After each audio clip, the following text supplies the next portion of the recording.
Hello hi friends, welcome back to our channel. ఈరోజు మన recipe వచ్చేసి సరికొత్త స్టైల్లో రెస్టారెంట్లో చేసుకునే విధంగా ఎగ్తో పన్నీర్ చేసి కర్రీని ఇలా చేసుకున్నారంటే చాలా టేస్టీగా ఉంటుంది. తయారు చేయ విధానం సింపుల్ ఇంగ్రీడియంట్స్తో మీ ఇంట్లో కూడా చేయండి. తయారు చేయ విధానం వెళ్దాం పదండి. ముందుగా కోడిగుడ్లను ఒక మిక్సింగ్ బౌల్ తీసుకొని ఎగ్స్ని ఇలా పగలగొట్టి వేసుకోవాలి.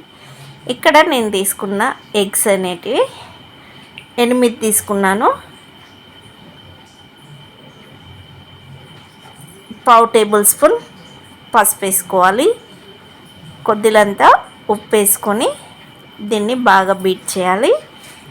ఇలా బాగా కలుపుకున్నాక చూడండి, ఇలా బాగా నురగలు వచ్చే వరకు కలుపుకుంటే మనకు ఎగ్ అనేది చాలా స్పాంజీగా వచ్చేస్తుంది. ఓకేనా. ఇప్పుడు వేరొక గిన్నె తీసుకొని గిన్నెలో కొద్దిలంత ఆయిల్ వేసుకున్నాక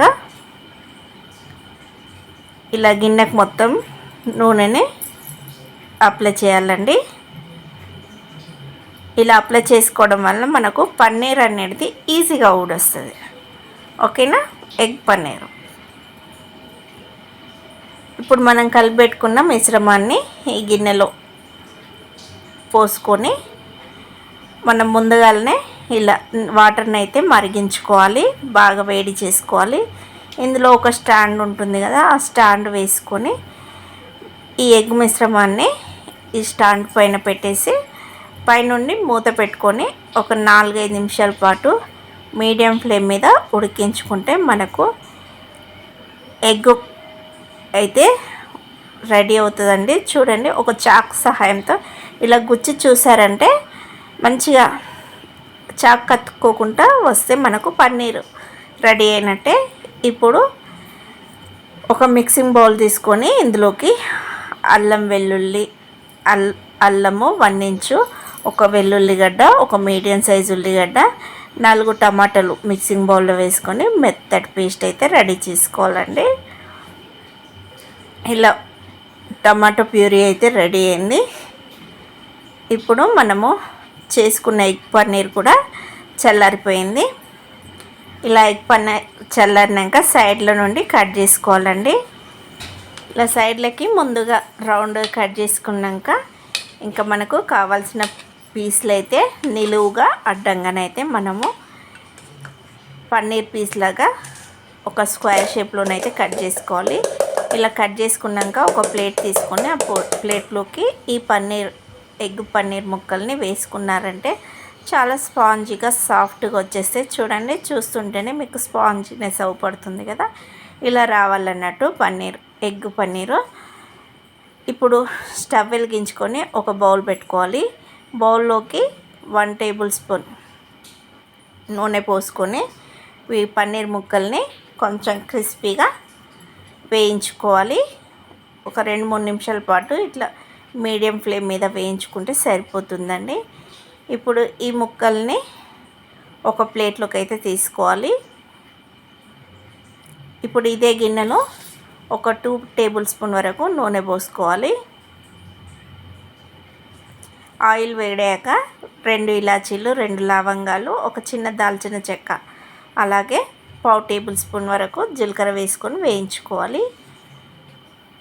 ఇవి వేగాక ఒక 2-3 పచ్చిమిరపకాయలని, ఒక రెమ్మ కరివేపాకు రెబ్బని ఇలా చీల్చి వేసుకొని ఇవి కొద్దిలంతా ఉడికినాక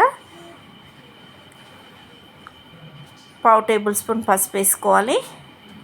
పసుపు వేసుకొని కలుపుకున్నాక మనం రెడీ చేసి పెట్టుకున్న టమాటా ప్యూరీ ఉంది కదా, ఆ ప్యూరీని ఈ పోపులో వేసుకొని కలుపుకొని మూత పెట్టుకోవాలండి. పోపు అనేది మంచిగా ఉడకాలి. నూనెలో ఆయిల్ సపరేట్ అయ్యే వరకు ఉడికించుకోవాలండి. ఇలా ఉడికినాక ఇందులో రుచికి సరిపడు కారపొడి, రుచికి సరిపడు ఉప్పు వేసుకొని ఒక 1 గ్లాసు పావు లీటర్ వరకు నీళ్లు పోసుకొని ఉడికించుకోవాలి. ఎసరైతే ఇలా చిక్కపడి ఆయిల్ మొత్తం సపరేట్ అయ్యే వరకు ఈ గ్రేవీని అయితే ఉడికించుకున్నామంటే మంచి టేస్ట్ వస్తుందండి.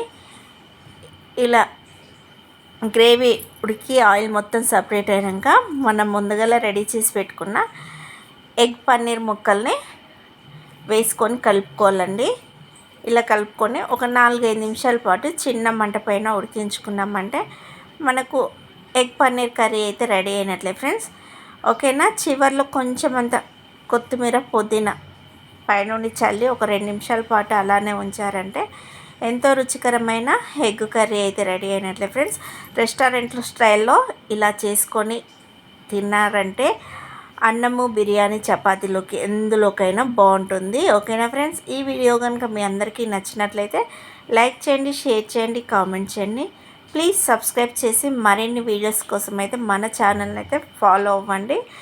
ఛానల్లో మన రెసిపీలు ఎలా వచ్చినాయో కామెంట్ చేయండి. ఆ కామెంట్ చేయడం వల్ల నేను మీకు అందరికీ మళ్ళీ రిప్లై ఇస్తాను. మీతో మాట్లాడినట్టు ఉంటుంది, నాకు హెల్ప్ చేసినట్టు ఉంటుంది. Thank you friends. Bye bye.